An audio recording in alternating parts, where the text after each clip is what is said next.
Tapis rouge pour les génies maliens de la robotique à Koulouba. Le colonel Assimi Goïta félicite ses enfants qui ont défendu les couleurs nationales lors des compétitions panafricaines et internationales de robotique. Dans la cité des 333 saints et celle des Balanzans, des opérations de distribution des cartes biométriques ont commencé. Le coup d'envoi de ces opérations a été donné par les gouverneurs de région en présence des membres de l'EJ. Merci d'avoir fait le bon choix de nous suivre. Bonjour et bienvenue à tous. Le président de la transition, le colonel Assimi Goïta, a procédé tout à l'heure à la pose de la première pierre du premier centre d'intelligence artificielle et de robotique du Mali. Cette infrastructure gigantesque sera bâtie sur une superficie de 5 hectares à Sira-Korognari dans le cercle de Kati. Elle coûtera 3 milliards 300 millions de francs CFA pour un délai d'exécution de 12 mois. La cérémonie d'ouverture s'est tenue ce matin et le président de la transition s'exprime au micro de Nyanya Alou Traoré. Je tiens à saluer et remercier la population de Sira-Korognari et le maire de la commune de Kati qui ont accepté la construction de ce centre d'intelligence artificielle et de robotique dans leur localité. Aussi de saluer et de féliciter une fois de plus ces jeunes Maliens qui, depuis 2017, ont valablement représenté le Mali dans des compétitions internationales de robotique. Et je tiens à préciser que ces jeunes Maliens sont une des raisons de la construction de ce centre aujourd'hui. Comme vous le savez tous, le monde connaît beaucoup de bouleversements à cause des nouvelles technologies. Et aussi le monde est en train de se diriger vers une révolution industrielle. Donc de ce fait, le Mali se doit être présent au rendez-vous de cette révolution. Et aussi, nous prenons notre souveraineté retrouvée qui doit refléter dans tous les domaines, y compris le domaine scientifique et industriel. Et je suis convaincu que la recherche dans le domaine scientifique et technologique est un pas vers notre souveraineté scientifique et industrielle. Et les résultats probants vont impacter très positivement tous les domaines de développement tels que la santé, l'agriculture, l'environnement, la gestion des mines et l'énergie, et surtout la défense et la sécurité. Monsieur le Président, vous avez vu les génies hier à Koulouba. Alors, que dites-vous à ces petits génies-là? Parce que c'est eux qui vont venir dans ce centre-là. Quel message pour eux?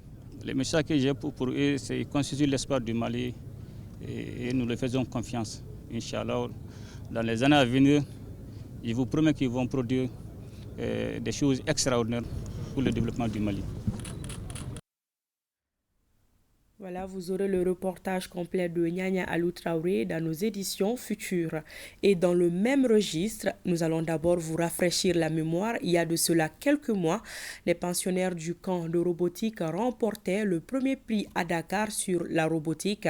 Ces enfants d'une ingéniosité à nulle pareille ont représenté également le Mali dans les compétitions internationales. Et la dernière en date, c'était aux États-Unis il y a juste quelques mois. La nation leur a déroulé le tapis rouge hier au palais présidentiel à Koulouba. Ils ont reçu les félicitations et les encouragements du président de la transition, le colonel Assimi Goïta, pour leur engagement à défendre les couleurs du Mali avec honneur et détermination. Retour sur la cérémonie avec Nyanya Alou Traoré. Appelez-les des petits génies. La qualification ne sera pas de trop car ils ont déjà fait leurs preuves.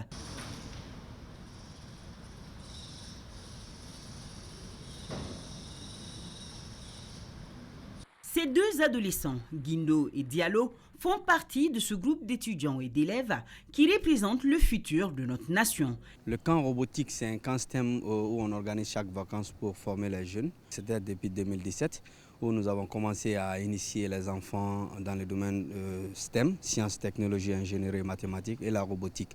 La programmation, l'assemblage des robots, les montages et démontages et puis les démonstrations et tout.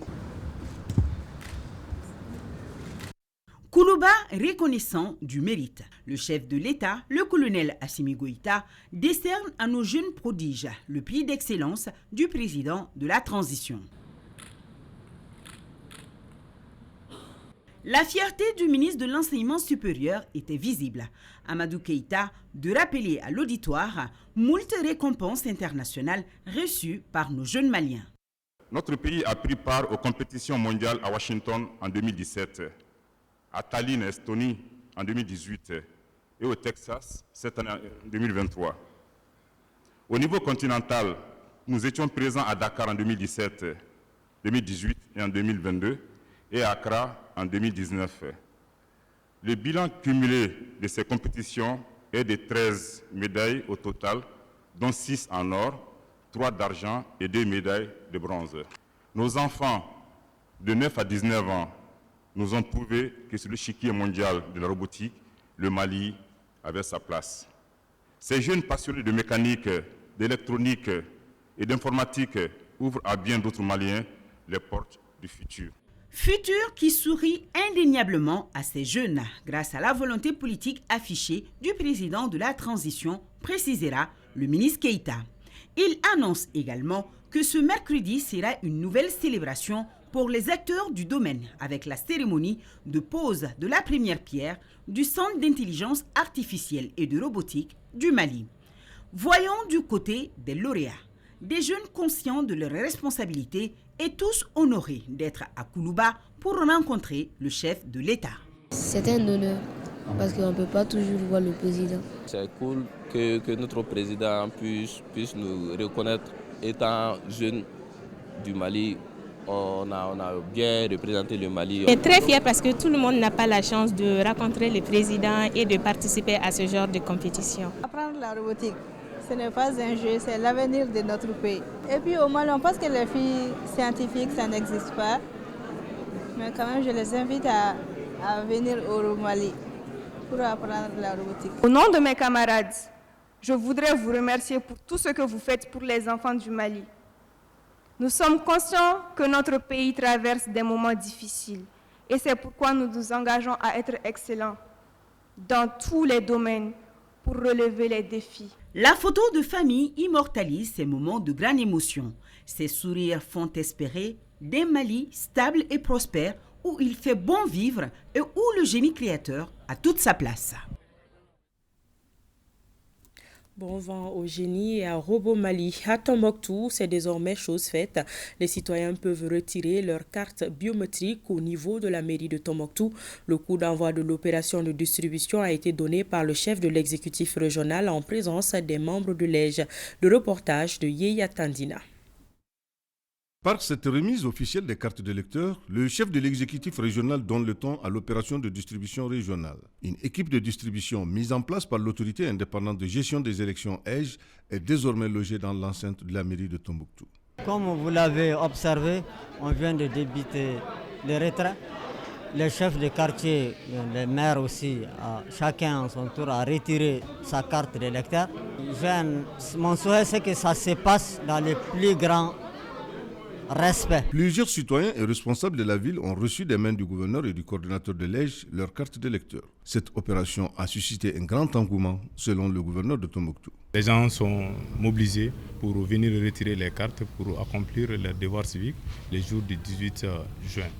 Ça nous motive plus encore dans les préparatifs et ça nous rassure que, Inch'Allah, avec l'appui de Dieu, l'appui de tout le monde, tous les acteurs impliqués, les référendums vont se passer dans les meilleures conditions dans la région de Tombouctou. L'opération de distribution va se poursuivre selon le coordinateur régional jusqu'au jour des élections. Même son de cloche dans la cité des Balanzans. Pour ce tirage, 80 000 cartes vont être distribuées. La cérémonie de lancement a été présidée par le gouverneur en présence d'une mission nationale. Le reportage de Candesila. Ils sont une trentaine de citoyens à recevoir leur carte nationale d'identité biométrique sécurisée, cela après les procédures d'identification. Ces remises marquent ainsi le lancement officiel de l'opération de retrait au niveau de la région de Ségou. Cette carte détermine ma nationalité malienne. J'invite tous les citoyens à aller retirer leur carte. Cette cérémonie de remise a été une occasion pour la mission conjointe du ministère de l'administration territoriale et de la décentralisation et celui de la sécurité et de la protection civile d'informer davantage les citoyens sur le précieux sésame. Cette carte, si besoin en était, permettra aux Maliens de circuler enfin librement dans l'espace CEDEAO. Dans l'espace CEDEAO parce que c'est une carte aux spécifications communes qui regorge pas mal d'éléments de sécurité, visibles, non visibles. Pour ce premier tirage, environ 80 000 cartes ont été confectionnées pour la région. Ça vient d'une promesse faite par le président, chef de l'État, le colonel Assimi Goïta, de doter chaque Malien et chaque Malienne d'une carte d'identité nationale biométrique sécurisée. Les équipes de remise sont au nombre de 10 qui sont venues avec la délégation. Vu la configuration, n'est-ce pas, du cercle de Ségou, qui a beaucoup plus de monde, donc il y aura 5 équipes de remise qui seront basées au niveau du cercle de Ségou. Et au niveau, n'est-ce pas, des autres cercles aussi, il y aura une équipe qui sera basée au niveau de chaque cercle. Un appel est alors lancé par les autorités régionales afin que chaque citoyen se présente devant les commissions de remise de cette carte d'identité biométrique sécurisée dont le délai de validité est de 5 ans. Nous restons à Ségou. Les travaux de l'atelier de validation des ressources numériques pour l'éducation malienne viennent de prendre fin. Après 5 jours de travaux, les participants ont défini un label en conformité avec le système éducatif malien. L'objectif est de contribuer à l'amélioration du système éducatif à travers les nouvelles techniques de l'information et de la communication. Le reportage de Honoré Tchenou. L'atelier dont les travaux viennent de prendre fin à Ségou est axé sur la validation des ressources numériques conformes au programme scolaire. Durant 5 jours, les 18 membres du comité des nouvelles technologies, de l'information et de la communication du ministère de l'Éducation nationale et agents de la cellule de planification ont défini un label en adéquation avec le système éducatif malien. Après ces 5 jours d'atelier, vraiment, on a un sentiment de satisfaction. Piloté par le cabinet Proman, l'atelier va à coup sûr améliorer les efforts en cours dans le système éducatif. Dans le travail que nous avons mené pendant presque 1 année et demie sur ce projet, le renforcement des capacités à travers l'éthique, c'est très important aujourd'hui où on est en train de parler de transition numérique, de modernisation des méthodes d'enseignement à travers le numérique. Ces résultats contribuent de manière générale à la mise en œuvre de la politique éducative du Mali en matière d'enseignement à distance et de manière spécifique à la mise en œuvre du PRODEC 2. C'est pourquoi le ministère de l'Éducation nationale a apprécié à sa juste valeur cette initiative. Au nombre des acquis de l'atelier, le repérage par les participants des ressources numériques qui ont été validées au cours de l'atelier, un atelier financé par l'UNICEF. Il n'y a pas de métier d'homme ou de femme et c'est conscient de cela que le groupe d'action pour le progrès et la paix, en collaboration avec l'Assemblée permanente des chambres de métiers du Mali, lance Femmes osons tous les métiers. D'une durée de 24 mois, il concerne les jeunes filles de plusieurs domaines. Le compte rendu est de Sorona Kamisoro. Elles sont au total une trentaine de jeunes filles à bénéficier du projet Femmes osons tous les métiers. Un projet qui ambitionne de rendre autonomes les jeunes filles en les aidant à exercer les métiers initialement destinés aux hommes. Nous, les jeunes bénéficiaires, serons placés dans des ateliers d'apprentissage pour un métier de notre choix parmi les filières suivantes: menuiserie bois, froid climatisation, électronique, plomberie, menuiserie métallique, mécanique engin deux roues, carrelage, peinture bâtiment. Le projet Femmes osons tous les métiers est entièrement financé par l'Organisation internationale de la francophonie et mis en œuvre par le groupe d'action pour le progrès et de la paix pour une période de 24 mois. Ce projet s'inscrit dans la stratégie de la francophonie pour la promotion de l'égalité entre les femmes et les hommes, des droits et de l'autonomisation des femmes et des filles. Le défi d'autonomisation et d'égalité des genres est loin d'être gagné. Nous avons encore du chemin à faire et le chemin est peut-être long, mais la voie est libre. Gap Mali nous l'a garanti. La PCM par ma voix rassure les responsables de Gap Mali qu'elle ne ménagera aucun effort pour accompagner et soutenir ces projets. Dans un premier temps, le projet intervient uniquement à Bamako. Pour toucher le maximum de personnes, l'APCMM souhaite l'élargissement aux autres régions du Mali. Démarré en octobre dernier, le programme intensif en apprentissage de la langue anglaise du Centre Éducation Excellence Club a pris fin. Les étudiants ont reçu leur diplôme le samedi dernier. L'établissement se donne comme objectif de faire éclore le talent et l'excellence au sein des élèves et étudiants maliens, et cela dans plusieurs domaines. Boukari Koulibaly pour le reportage. Formation à la maîtrise de la langue de Shakespeare, aider les étudiants à poursuivre leurs études à l'international, culture de l'esprit de leadership et entrepreneurial sont entre autres les missions qui s'est assigné le Centre Éducation Excellence Club, une association malienne qui vise la promotion de l'excellence dans le milieu juvénile. Après 6 mois de formation en anglais, les étudiants du centre viennent de recevoir leur parchemin. Il y a l'une de nos activités qui est le programme d'anglais intensif que nous avons initié au mois d'octobre passé, qui a pour objectif en fait d'aider les étudiants qui veulent se performer en anglais, mais également les professionnels. Alors c'est un programme qui a été mené conjointement par 2 instructeurs dont le principal est américain. Notre objectif à travers ce programme, c'était de faire en sorte qu'ils puissent parler anglais aisément, avoir l'esprit d'écoute, savoir l'écrire et savoir le lire. Les témoignages n'ont pas tari quant à la qualité de la formation reçue par les étudiants. C'est excellent ce qu'ils font.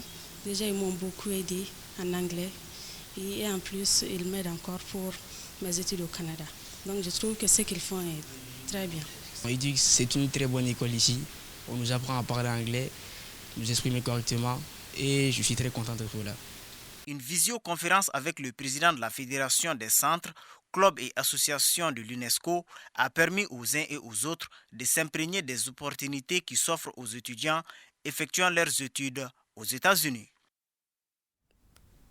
Après un premier titre, Être une femme ambitieuse au Mali, Sadia Touré renforce les rayons des librairies avec un nouvel titre intitulé L'éveil des silencieuses, un roman de 283 pages qui relate l'histoire de 2 héroïnes, Doussou et Alia, l'une citadine et l'autre rurale, qui endurent les épreuves du veuvage.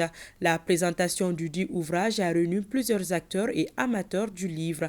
Mariam Koulibaly a fait le reportage.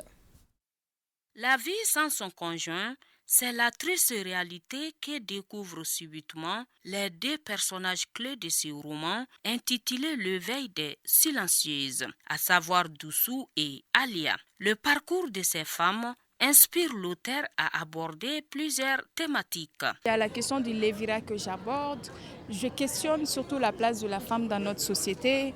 Je questionne le mouvement féministe, notamment à travers la problématique des aides ménagères. D'un style bien agencé, le roman de 283 pages met en exergue la complexité de la société malienne avec un accent particulier sur un autre phénomène, l'esclavage par ascendance, une pratique traditionnelle qui interpelle en ces jours. C'est vraiment appréciable qu'une jeune femme comme Sadia se mette à livrer tout cela au public malien.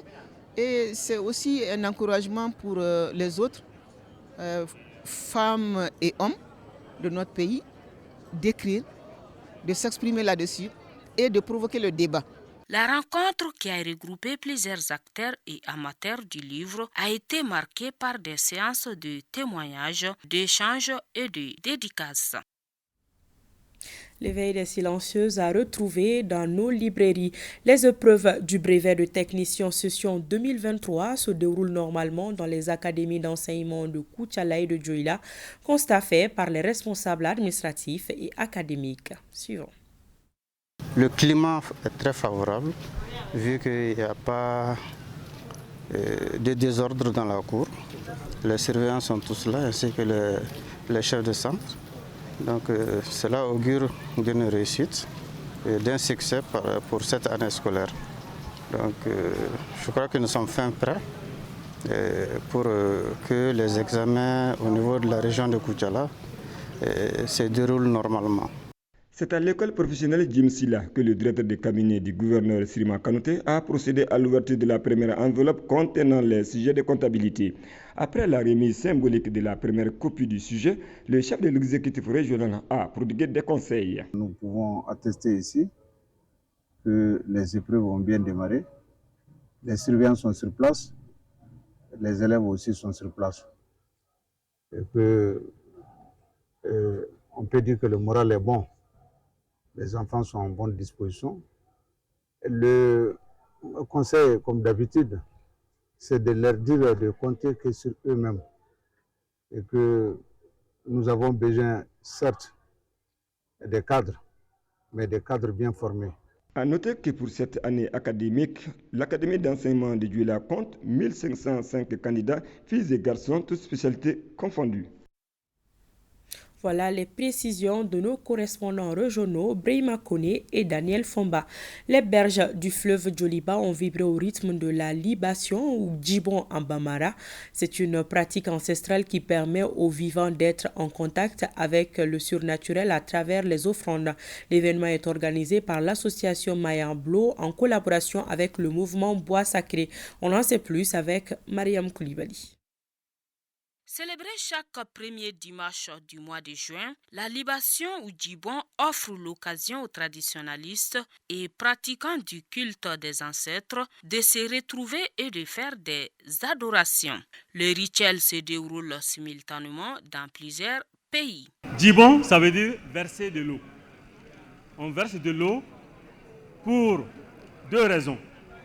Soit on a commis une faute dans l'existence, on veut se racheter, ou alors on fait le djibon, la libation, avec de l'eau mélangée avec des farines de céréales, ou bien la bière de mil, du vin, du lait, ou d'autres céréales, pour demander des faveurs à la nature, pour demander des faveurs au Créateur, pour demander des faveurs à nos ancêtres et à nos génies protecteurs. L'événement, qui est à sa 5e édition, est marqué par des sacrifices et offrandes à Soutadounou. Nous apprécions parce qu'il y a vraiment l'esprit de la bonne citoyenneté, parce que tous les mots qu'ils ont dit ici, en réalité, ça a trait effectivement à la laïcité. Se voulant comme une forme de pèlerinage pour les adeptes, la libation invite ainsi à la réhabilitation identitaire et à renouer avec les traditions. Lancement de l'association de l'Union des musiciens du Mali. Ils sont tous des musiciens et artistes du Mali à s'unir pour aider et défendre les droits des musiciens. L'initiative consiste aussi à valoriser nos genres musicaux. La cérémonie de lancement a eu lieu le week-end dernier en présence de plusieurs artistes. Saloum Konaté pour plus de détails. L'union fait la force, a-t-on l'habitude de dire. C'est pourquoi les musiciens du Mali se sont donné la main pour créer l'Union des musiciens du Mali, UMIMA, une association qui s'est fixée comme objectif de réunir tous les musiciens du Mali. De 1980 jusqu'aux années 2000, on était dispersés. Il y avait plus de 30 associations de musiciens de par le Mali, de Caen jusqu'à Kidal. Mais il n'y avait pas assez d'impact sur le point de vue vraiment visualité. Donc nous sommes réunis en une seule association qu'on a appelée l'Union des musiciens du Mali pour vraiment défendre nos droits. Le lancement de cette association a vu la participation de plusieurs vedettes de la musique malienne. Il y a tellement de belles choses au Mali que si nous nous mettons ensemble, on va faire grandir cette musique-là parce que cette musique n'existe qu'au Mali. Il y a certaines musiques, ça n'existe qu'au Mali. L'initiative vraiment est belle parce que là, du coup, de penser et regrouper l'ensemble des musiciens et organiser le secteur musical, c'est vraiment quelque chose qui nous manquait beaucoup. C'est très important que les musiciens se donnent la main parce que quand on parle de la culture, on parle de Seko Nidonko. Selon le président de l'UMIMA, l'association est ouverte à tous les musiciens du Mali à condition de prendre une carte de membre. Ce journal se referme. Merci de votre attention. À demain, Inch'Allah.